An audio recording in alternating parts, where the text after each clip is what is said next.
Well, first of all, I think the UK economy, as it stands right now, the growth rate is very weak. They had a negative growth earlier in the previous quarter, and now it's growing at less than 1%. So I think the current Labour Party has its work cut out for it. Their current budget, by the fact of raising taxes is negative for economic growth. So I think they have a big challenge ahead of them. Now, Chancellor Reeves previously stressed the need to raise large taxes or increase borrowing. How might these decisions influence the balance of spending in the budget? It looks like so far, and what I like about the current government in the UK is that they're trying to be very transparent in their plans because, the Labour Party has not been in power for 14 years. So I think investors, consumers, citizens, they all want to make sure that what the plans are projected are very clear. So far, this has been very positive. However, whenever we're talking about whether we go to austerity, which is increasing debt and trying to enhance other economic programs, or raise taxes, I think the balance so far looks like they're looking more towards raising taxes instead of borrowing more, because borrowing more has been the problem over the past few years. Now, regarding the private sector, how will investment in infrastructure and public spending impact the private sector growth?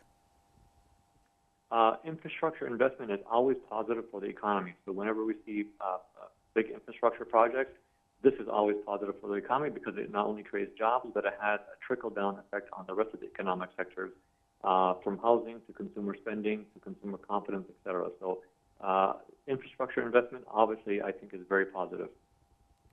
Now, regarding the anticipated rate cut that the Bank of England will do, how significant is this for consumer confidence and spending?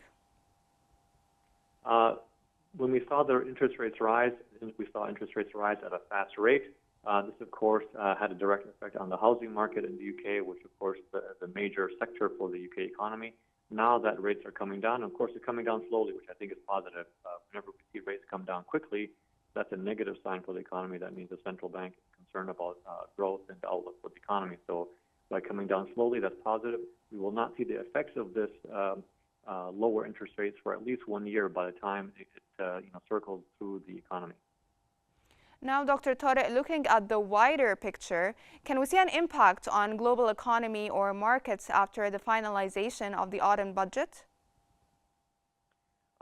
There will be an effect on the market. Of course, all of these, I would say, policy or economic policy or government announcement, they'll have a temporary effect. So, of course, we will know what the markets think of the UK Finance Ministry's plan of the budget.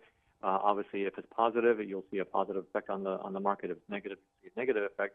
However, these effects, I think, will be temporary. The market will take its time to continue its current projection or direction.